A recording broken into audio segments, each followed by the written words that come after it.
Deleted a shiny Drowzee in Pokemon Go for creeping me out. Shiny pink Drowzee is the only shiny Pokemon I ever deleted from my Pokemon Go storage. It all started when I refused to get into this car with a middle-aged acquaintance I used to raid battle with.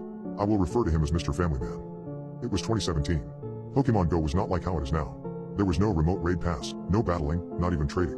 Pokemon Go was pretty similar to how it was first released, with the addition of daily research tasks and raid bosses. At the time, I was attending an international private school in Thailand. There were over 20 Pokestops and 10 gyms inside the school. I think this was because people were playing Ingress before. I am an introvert and prefer playing the game by myself, but I had to join a local group chat of other players if I were to have any chance against the raid bosses. Inside this group chat, there were students and teachers, yes, but more than half of the members were people from the outside. Their ages ranged from 30 to 60 years old. They were local business owners, taxi drivers, workers from a nearby airport, and a country club. Mr. Family Man, the man at the center of this story, was a dispatch for a shuttle service at a nearby hotel. At the time, what everybody wanted was Mewtwo. Mewtwo was an ex-raid boss, meaning we know exactly when and where he will show up. A Pokemon that is more valuable than Mewtwo, however, was a Pokemon that is Mewtwo's weakness. That Pokemon was Tyranitar. And Tyranitar was rare. Its base form, Lavender, was so rare, I only saw it twice before Community Day. The only way to get your hand on Tyranitar was when it showed up as a 3-star raid boss. When Tyranitar appeared, the chat lit up, all the members went insane.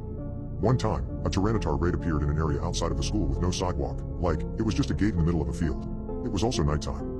Pokemon Go did not have raid battles at night, but I think that was the last raid of the day. So Mr. Family Man said that he will pick me and my friends up at the dorm with his truck so we can raid Tyranitar together. However, my friends bailed out at the last minute. When I found out it was only going to be me, getting into Mr. Family Man's truck, I had a second thoughts. I didn't know what came over me. I am a guy, but small stature and some might call soft. And I'm sure Mr. Family Man was not going to do anything to me. But when his truck rolled up, it hit me. This man was a stranger. He did not work for the school. It was nighttime. I was about to enter his truck alone to go off into a very secluded area in the middle of a field. It will just be him and me. Maybe I was paranoid, but it did not feel right. So I told him I was not going with him. Then, he did something that I thought was pretty weird. He took out his smartphone, and it showed an animated GIF of a pink, shiny, Drowzee. Shiny Drowzee was not released on Pokemon Go yet at the time, but he just showed the GIF he had probably downloaded from the internet. He said Drowzee wanted me to get into the car with him. I was speechless. I was so creeped out my heart sank. I politely bowed and backed away. Then, Mr. Family Man snapped. He talked about how people don't take the game seriously, and that I wasted his time before speeding off. I didn't know what just happened. I was shaking. There were over 300 people in our group, and Mr. Family Man liked to think of himself as the leader, even though there were 2 other people who acted more like a leader. Mr. Family Man was just the loudest.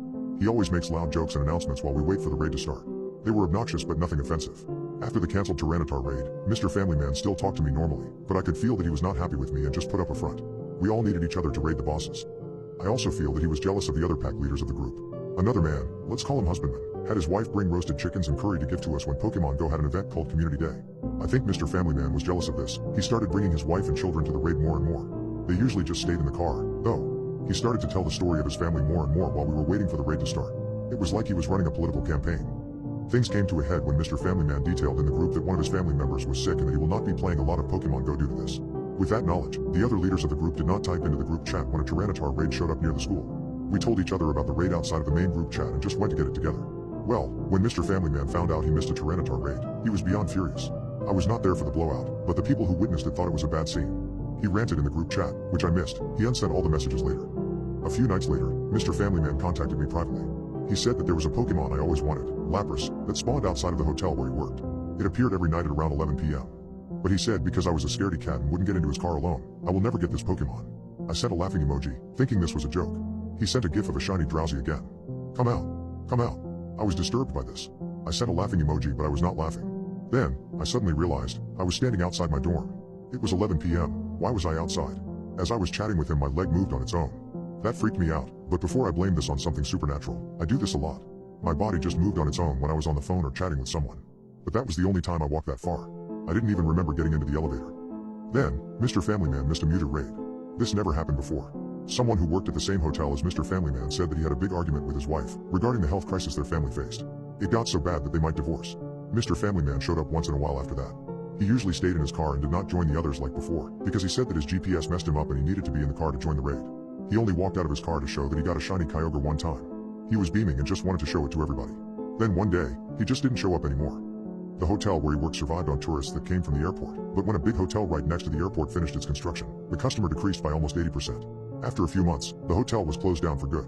I haven't seen Mr. Family Man for a long time. That was until Shiny Drowzee was released on Pokemon Go in October 2018. It was around 1 a.m, and I noticed that the gym next to my dorm was under attack. I found it amusing and wanted to see who would take over my gym. That person put up a shiny Drowzee to guard the gym. The trainer's screen name was Mr. Family Man is dead. I was so disturbed by this I almost dropped my phone. I capped the screen, but I didn't want to send it into a group chat because Mr. Family Man was still in it. I contacted the other group members but there was no response. It was already 1 a.m. The middle-aged people sleep early. Or because they have jobs. After being apprehensive for a while, I decided to just send the screen cap to the group. I even hit Mr. Family Man himself and asked, "Was this you?" There was no response from anyone, even the next day. Mr. Family Man is dead kept destroying the gym and replaced my Pokemon with a shiny Drowzee. One night, I felt like I had it, and just battled his shiny Drowzee to retake my gym.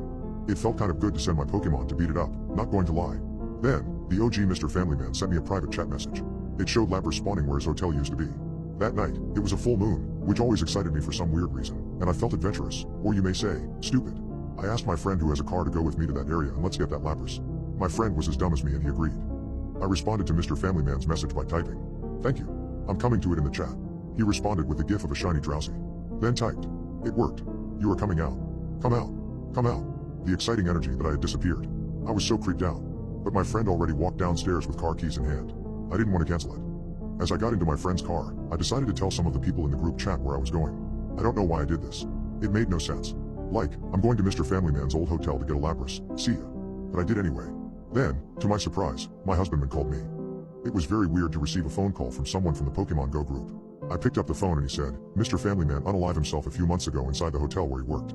Husbandman said he didn't want to tell anyone in the group chat because he didn't think anybody there liked Mr. Family Man that much. He thought Mr. Family Man is dead was a prankster who knew I would be freaked out.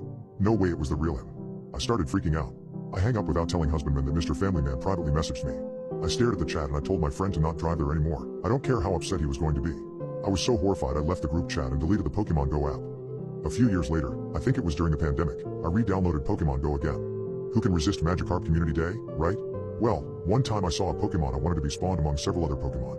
I was trying to get that Pokemon. I didn't even remember what it was, but my finger hit a Drowzee instead. That Drowzee was shiny. I deleted it immediately. The Pokemon Go app was not having it. It kept asking me if I was sure. I think I might have been the only person in the history of the game that intentionally deleted a shiny. But you understand why, right?